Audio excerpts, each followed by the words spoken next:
with Scott Sherman, and Melanie is here as well from Millersville. We're doing a team approach today. So you'll hear a little bit from me, but then also from Scott and Melanie. And you'll see by your table, we're gonna have some fun with change. Yeah, you know what? We can say that in one sentence. All right, to get this started, I have something for all of you to do. You have about 6 people at your table. I want you to figure out who is going to be the HR director. Oh, I love this. Everybody's like, eeny, meeny. Everybody's like, got it. I love it. Figure out who's going to be the HR director, who's going to be an admissions director, who is going to be the benefits manager. Oh, this is funny. It's like, not me, not me. How about employment? Who is going to handle employment? So does everybody have a role? I'm going to give you a minute to get in a role. If you have an extra person at your table, you can assign another role to that person. All right? I'm going to give you any questions. All right, I'm going to give you a minute. Assign those roles.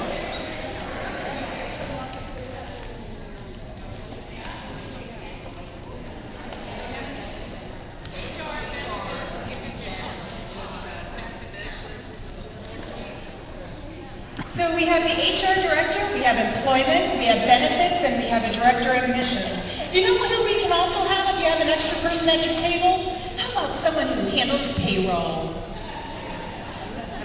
There you go. All right, so for those lovely leaders at your table who are HR directors, stand on up at your table. Who are going to be those HR directors? All right. Now that we all know who the HR directors are, everybody else can stand up as well. Around your tables. Everybody stand up around that HR director. I'm going to give you a situation right now. And many of you may have heard a situation like this before. Ready? A hiring decision was made for the new director of admissions. Her first day of employment is today, and the director of admissions was never placed on the system.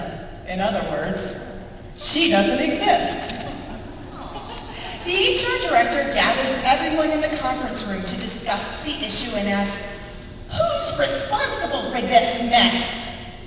That HR director? You know what? You're awesome, Jerry. You're already starting. That HR director is going to be the first to point, and everyone else, once you get pointed to, you're going to point at someone else. When I say go, on your marks, get set, go.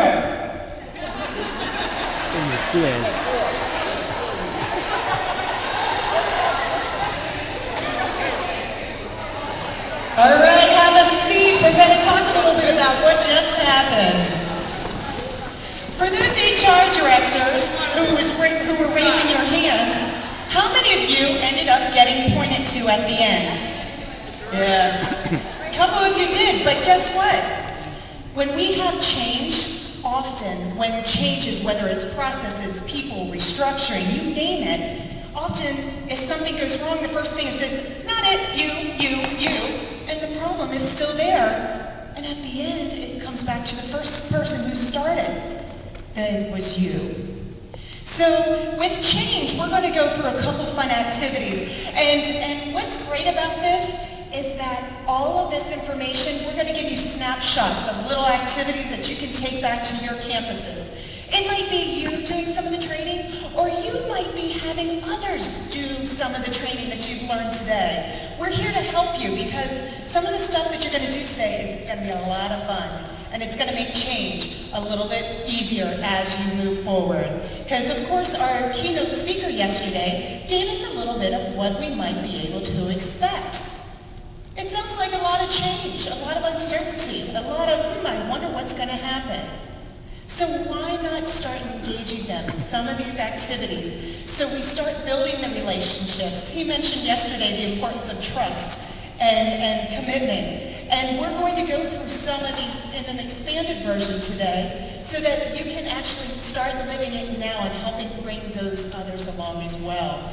So today, now, here are our objectives. We're going to bring awareness to where you and others may be in the SAT-tier change model. I'm going to go through the SAT-tier change model. It's an easy change model, but the importance is to know where people are in the spectrum. So often, we might say, you know what, Donna? I don't know if you are, so just let me say this, let me preface this. You're such a negative ninny. No matter what I say or do, you always just shut me down without even giving anything a chance. You know what, though? What you're going to learn today is that she might be in one of the stages of change, and she just needs help getting through it. So, it's not necessarily throwing the baby out with the bathwater, but kind of getting to know what the bathwater is all about so we can help cut, I don't know where that metaphor just came from, but to keep it clean so we can keep moving forward in a positive direction. So secondly, give you strategies to successfully navigate it, because I don't know about all of you, but there are some environments that haven't necessarily had to do a lot of change. So when you impose change, sometimes they're like, oh no, don't you make me do that. So we're going to talk about helping those get through that stage. And then later, I told you a little bit about that facilitator guide. So what you have here is just the start of what you can do and apply later on. So consider it a gift from us to all of you. We did the blame game, so we're going to the next slide. This is the SAT-tier model. You'll see that there's 5 different stages, and believe me, this is kind of the academic side of change. But the first is really the late status quo. That's when there is no change. It's same old day, different day. This is fine. We'll keep it on going. We're processing, doing our daily duties. But then there's a foreign element that got introduced. Like an airplane that's coming overhead. Oh my gosh, what's going to happen? Just kidding. I'm just dramatic effect. But whatever that element is, it could be that resistance, that new change, that new person who came in and say, hey, we're going to do it this way. Whatever that is. And then it goes into chaos. Oh my gosh, I just want to go back to the way it always was. That's my happy place, even though I hated it when I was there too. But it was better than what it was now. And then you start thinking about ideas. You get through it. The bottom line, if we can see change in stages, versus, oh my God, you'll know that you will be able to work through it and get to the next level. That transforming idea into the integration. Stage 4 is integration. And that's when you're like, oh, maybe it won't be so bad. Or Donna's over here telling Molly, it's like, I know you can do it, Molly. I'm like, okay, because I don't think I can, but Donna says I think I can, so okay. So it's that journey, that transforming idea into integration. And finally, the new status quo.